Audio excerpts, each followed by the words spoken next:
బంగారం ధర రేసుగుర్రంలా పరుగులు పెడుతుంది. ఏ మాత్రం తగ్గేదే లేదు అన్నట్టుగా దూసుకుపోతుంది. వాస్తవానికి బంగారం ధర ఈ స్థాయిలో పెరుగుతుందని వ్యాపారవేత్తలే కాదు, దాని తయారీదారులు కూడా అంచనా వేయలేకపోయారు. ఇప్పటికీ బంగారం ధర పెరుగుదల చూసి తయారీదారులు సైతం ఆశ్చర్యం వ్యక్తం చేస్తున్నారు. ఈ పెరుగుదల ఎక్కడి వరకు వెళ్తుందనే విషయాన్ని వారు కూడా చెప్పలేకపోతున్నారు. సరిగ్గా ఏడాది క్రితం బంగారం ధర 10 గ్రాములకు 80,000 వరకు ఉండేది. కానీ ఆ తర్వాత బంగారం ధర పూర్తిగా మారిపోయింది. అంచనాకు అందకుండా పెరిగిపోయింది. ఒక దేశంలో 1,00,000 మార్క్ అందుకోవడాన్ని జనాలు ఆశ్చర్యంగా చూస్తే 2 లక్షల మార్క్ కూడా అందుకుంటుందని విశ్లేషకులు చెప్తున్నారు. అయితే ఇది ఇప్పట్లో సాధ్యం కాదని 2030 వరకు 10 గ్రాముల బంగారం ధర 2 లక్షలకు చేరుకుంటుందని మార్కెట్ నిపుణులు అంచనా వేస్తున్నారు. ప్రస్తుతం 24 క్యారెట్స్ 10 గ్రాముల బంగారు ధర 1,32,770 పలుకుతుంది. అమెరికా కరెన్సీ అప్పులు పెరగడం, గ్లోబల్ అస్థిరత కారణంగా ధరలు పెరుగుతున్నాయని వ్యాపారవేత్తలు చెప్తున్నారు.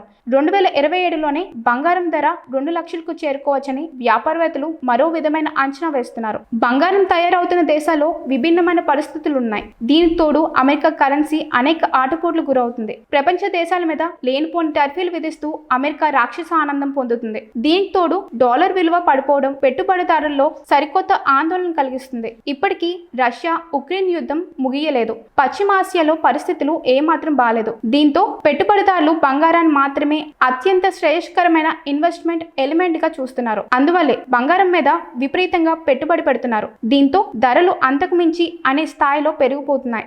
బంగారు ధరలు పెరగడం వల్ల శుభకార్యాలు, ఇతర వేడుకలు చేసుకునేవారు ఇబ్బంది పడుతున్నారు. ముఖ్యంగా భారతీయుల వివాహ వేడుకలో ఖచ్చితంగా బంగారం ఉండాల్సిందే. కాకపోతే ఆ బంగారం ధర ఈ స్థాయిలో పెరగడంతో చాలా మంది బడ్జెట్ మారిపోతుంది. గతంలో భారీగా బంగారాన్ని కొనుగోలు చేసే వారు సైతం తక్కువ మొత్తంలో కొంటున్నారు. మరికొందరు మాత్రం బంగారం కొనుగోలు విషయంలో ఆచితూచి వ్యవహరించాలని, పరిస్థితులు మారకపోతే బంగారం ధరలు కూడా తేడాలు వస్తాయని సూచిస్తున్నారు.